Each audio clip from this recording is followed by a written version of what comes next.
All right, folks, I'm going to give you an update. It's October 22nd. We've owned the house for 22 days. Well, I had access to the house for 22 days. Actually, we bought this place, and the other people needed time to move, so we gave them 3 months, and they left the first of this month, so this is our 22nd day.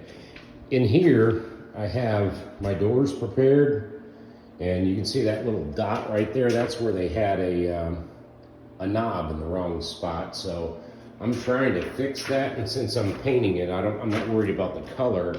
I'm worried about the grain, because the grain is going to be visible. So I got the drawers done and some of the cabinets. I got 10 cabinets out of 36 done. Had the guys at work print me these little caps, which happen to be the same size as the holes I drilled for the new hide or hidden hinges. And then I got a screw hole to put the hanger in. So I want to hang all those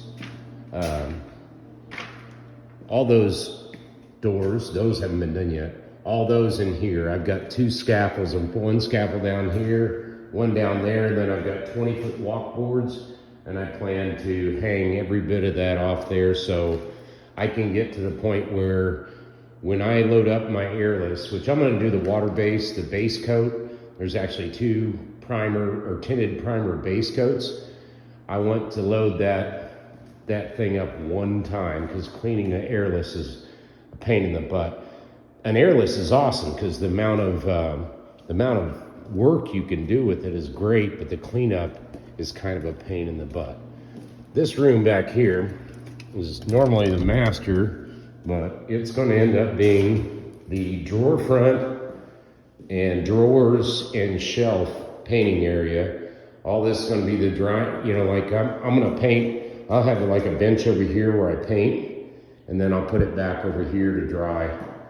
Hopefully I can do 1 batch of the first top coat, get everything ready, boxes, doors, drawer fronts, shelves, everything ready, and run it in 1 coat, and then come back the next day, sand, prep for the second coat the next day, and I think I can knock this out pretty quick. So, I mean, it's got quite a few different processes, so if I don't get efficient about it, it's going to take me forever. The prep really is a pain, because you have to wire brush everything. There's my scaffolds. You have to wire brush everything, and then you put the top coat on, and actually, you might have to repair, like I had holes in this stuff, so I had to repair some of that. And anyway, it's a pain in the ass. I'm getting there, I'm getting closer. So far, I've tried 7 different top coats, or I call it top coat. It's the primer coat that's actually going to bleed through. And this is the one I think I'm going to do, and it's the last one I did today. Here's a few samples. The red, I think, is just too much, but the gray is nice. This is too green, though. That's why I went with that stuff. This is all my hinges and all that stuff. I gotta clean up. It's getting kind of messy in here. When it gets messy, then all I'm doing is running around looking for my tools. I pulled this cabinet out because I plan to paint it in place so I can get tape up behind there to where I can protect this brick. And basically that top coat that I actually had mixed, the real paint, is really close to this brick. And I found out what color that brick was, or was able to take a sample down there. So when I pulled this cabinet out, the bricklayers must have threw all that crap on top. When that thing came down, there was probably 40 pounds of mortar and bricks and everything else that fell out on my head. That didn't hit me in the head, but it almost did. I heard it, I was scratching, and it's like, that sounds like mortar, and it was. So all these cabinets are clean, but I haven't hit them with a brush yet. So in the back, this is going to just be the color itself, and then the front, where we actually have grain in the frames, I'm actually going to do the antiquing to that. So inside the cabinets will be white. I've got some troubled areas here. This thing is jacked up, and the whole thing, like, I think a lot of bottom and sink areas are usually kind of messy because they get wet and, I might make a pan that goes in there. All this stuff will be that color inside because I don't want to open the door and have everything dark. I want it to kind of match. So all these will get sprayed in place. I'm gonna mask off all the granite, but we end up replacing it anyway because Margaret wants that the lower level. And this range over here is really nice, but it's old.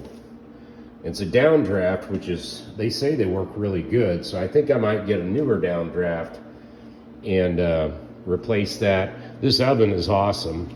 And right now it's doing some convection baking. It's happened to be baking our sample because I ain't got no patience. This is kind of the sample. This green is that gray.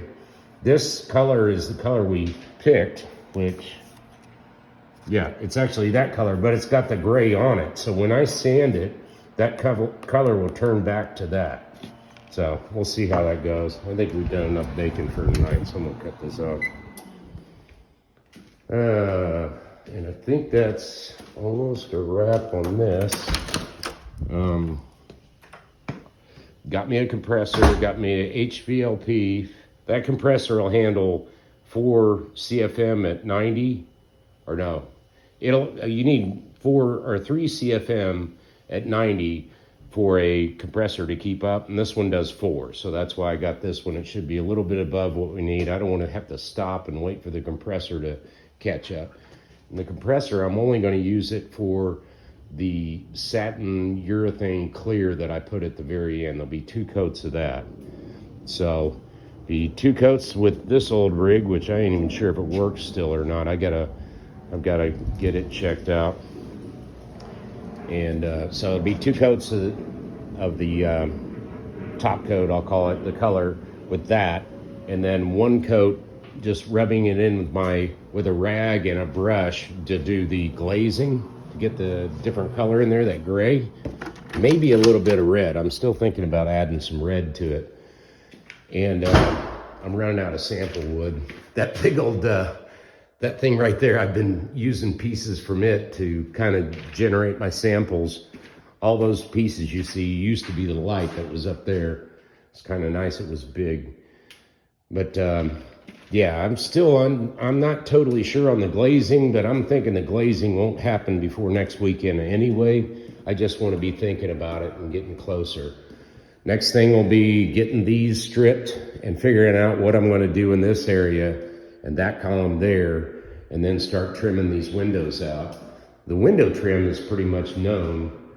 The column treatment and then this block paneling is unknown. So I've got to go figure that out. Apparently there's no way in hell you can get a trim carpenter in to quote anything. So I'm going to have to do that myself. Anyway, that's it for today. See ya.